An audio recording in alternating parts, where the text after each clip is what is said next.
Il n'y a pas de différend militaire entre la Côte d'Ivoire et la Guinée, a souligné d'entrée de jeu le commandant du BSO. Entre la Côte d'Ivoire et la Guinée, il n'y a pas de problème compte tenu de la non-matérialisation de la frontière. Donc par moment, il y a quand même quelques petits points que les gens interprètent mal.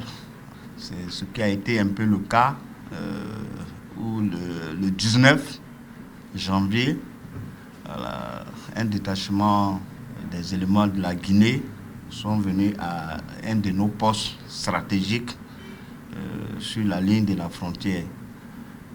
Et sachez que depuis un certain moment, nous avons bouclé fort notre frontière.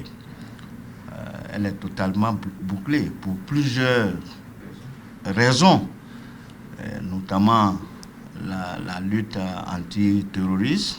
Deuxième grand point, c'est la fuite de nos produits de première nécessité du pays, c'est-à-dire le café et cacao. Nous avons bouclé tout, même les pistes où les gens marchent pour faire le trafic, nous avons bouclé toutes ces pistes. Voilà, mais à une distance raisonnable de la ligne rouge de la frontière. Et peut-être c'est ce qui a causé ce petit point où les gens ont trouvé nos hommes sur le terrain et ils leur ont dit que les gens sont allés leur dire que nous, nos forces de l'ordre les attrapent, les menottent. Voilà. Donc les gens leur ont dit non, c'est pas le cas. Voilà. Il y a eu, les échanges se sont faits et ils se sont retournés en territoire guinéen. Nos hommes sont toujours sur les positions. Les rumeurs divulguées sur les réseaux sociaux, selon le premier responsable de la sécurisation de la zone frontière ouest, sont de nature à détourner l'attention de nos hommes en armes. La présence même des forces ivoiriennes là-bas ne les arrange pas. La présence, le fait que nous, on ait bouclé la frontière pour ne pas qu'ils puissent aller avec les produits ivoiriens sur le territoire guinéen ne les arrange pas. Les éléments du BSO sont à tout instant prêts pour une riposte face à une quelconque menace, rassure le chef du corps. Nous sommes plus que déterminés à protéger nos populations. La Côte d'Ivoire est prête à tout genre d'agression, quel que soit le type. Le colonel Dramane Soro prie toutefois les plus hautes autorités ivoiriennes et guinéennes pour une meilleure démarcation de leurs frontières respectives afin d'éviter toute tension, surtout entre populations civiles. Après les accords cadres de coopération transfrontalière engagés entre la Côte d'Ivoire et le Burkina Faso, puis le Mali, la Commission nationale des frontières de la Côte d'Ivoire, CNFCI, s'apprête à entamer le dialogue avec la République de Guinée.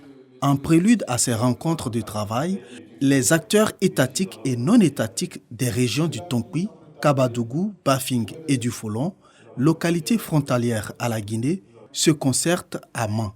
Objectif, passer en revue l'avant-projet de l'accord cadre de coopération transfrontalière entre la Côte d'Ivoire et la Guinée. Cet accord cadre nous a été transmis par la partie guinéenne, donc il appartient à ces acteurs locaux d'y mettre le pli de cette zone frontalière avec la Guinée, de faire leurs observations sur ce texte, de sorte que les besoins, les préoccupations qui seront traitées les années à venir puissent être déjà prises en compte dans cet accord cadre de coopération transfrontalière. Nous avons une frontière avec la Guinée, une autre frontière avec le Libéria.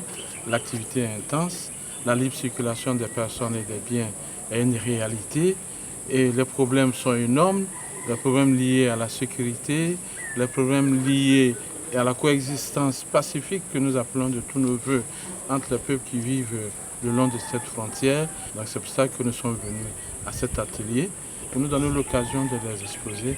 Dans les mois à venir, ce document qui se veut inclusif et participatif sera soumis à l'appréciation des membres des deux États pour amendement. Il va permettre d'apporter des solutions à la plupart des difficultés rencontrées dans cette zone frontalière. Écharpe au cou, ils reçoivent à tour de rôle leur parchemin de fin de formation. Au nombre de 100, ces étudiants viennent de terminer une formation sur les méthodes pratiques pour l'application du droit privé. Ces formations données par le réseau des juristes privatistes de Côte d'Ivoire visent à faciliter l'insertion professionnelle des étudiants du droit privé. Nous avons observé un creux, un vide quelque part où il était nécessaire de le combler. Ce vide-là, c'était le vide de la connaissance, de la pratique du droit. À l'université, nous faisons de la théorie et dans le monde professionnel, c'est de la pratique, l'application de cette théorie. Donc, nous avons voulu combler ce vide à travers cette formation juridique pratique pour permettre à nos auditeurs qui sortent maintenant des universités d'être aptes et opérationnels sur le marché de l'emploi. Ces diplômés se disent prêts à affronter le monde du travail. Avec cette pratique, nous sommes plus aptes à travailler dans les cabinets d'avocats, dans les cabinets de commissaires de justice. On avait besoin de ce nouveau souffle-là. Parce que, comme le président l'a tantôt signifié, on avait cette formation-là de façon théorique.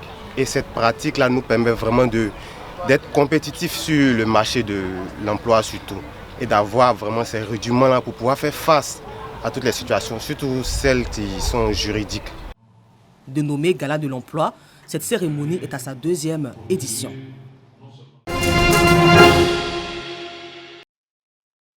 Ce champ de cacaoyer s'étend sur 2 hectares, dont 1,5 déjà en production. C'est la propriété du chef du village de Diamfé, département de Séguéla. La parcelle même n'est pas trop grande. On gagne au moins 1,5 tonne.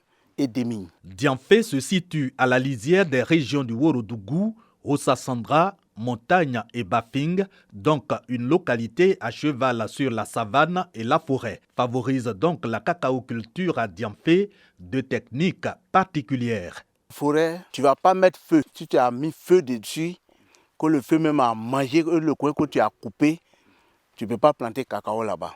Le coin qu'on appelle popo, tu plantes anacade, anacade va pousser. Là maintenant, tu vas planter cacao maintenant. S'il y a l'homme dessus, cacao, même s'il y a soleil, le soleil ne va pas le fatiguer. Cacao va arriver dans un nouveau, il faut tuer un pied ici, un pied là-bas, anacade. Là, le vent même va le frapper maintenant, ça donne.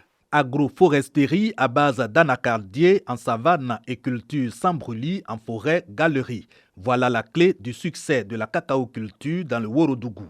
Boaké l'a acquise avec les allochtones et halogènes cacaoculteurs. Il est à côté de toi. Tu vas regarder son champ pour dire « Ah monsieur, comment on fait le travail là ?» Il va t'expliquer. C'est ça qui nous motivait de faire champ de cacao ici. Sinon, il n'y avait pas champ de cacao ici. Nos parents même n'ont pas fait champ de cacao. La dernière campagne de commercialisation, le village a économisé une ristourne de 500 000 francs CFA. Autant dire que la cacaoculture nourrit son homme et même Diamfé. Anacade, dans la vente, par le kilo, on a 5 francs dessus pour le village. La vente de cacao aussi, on a 5 francs dessus par le kilo dans nos caisses. J'ai dit à tout le monde, tu vas s'asseoir mon frère à Abidjan, mon frère en France, si tu n'as pas donné l'argent et puis tu es malade ici là, comment tu vas te faire soigner? On ne s'assoit pas comme mon frère ministre. On ne va pas s'asseoir comme mon frère président. Si on travaille, on va gagner pour nous. La motivation de cet appel réside dans le fait que le cacao reste le mieux coté des produits agricoles du Ouorodougou.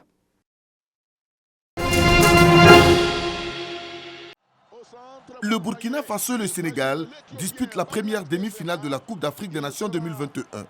Un derby ouest-africain pour une place en finale. Les 2 équipes se rendent coup pour coup jusqu'à ce que le portier Hervé Kofi ne cède sa place suite à un télescopage avec Sékou Kouyaté. La suite est légèrement en faveur des Sénégalais, mais la pause intervient sur le score de 0-0. Il faut attendre la seconde période avant de voir la situation se débloquer. Grâce à Abdou Diallo, le Sénégal ouvre le score. Dans la foulée, il est imité par Bamba Dieng. Mais la réaction d'orgueil des Burkinabés intervient à la 82e minute avec le but de Blati Touré. À 2-1 et menacé par une éventuelle égalisation, Sadio Mané met ses coéquipiers à l'abri avec ce joli geste. Le Sénégal s'impose 3-1 et se qualifie pour la deuxième fois d'affilée en finale. De leur pays, le Burkina Faso qui a connu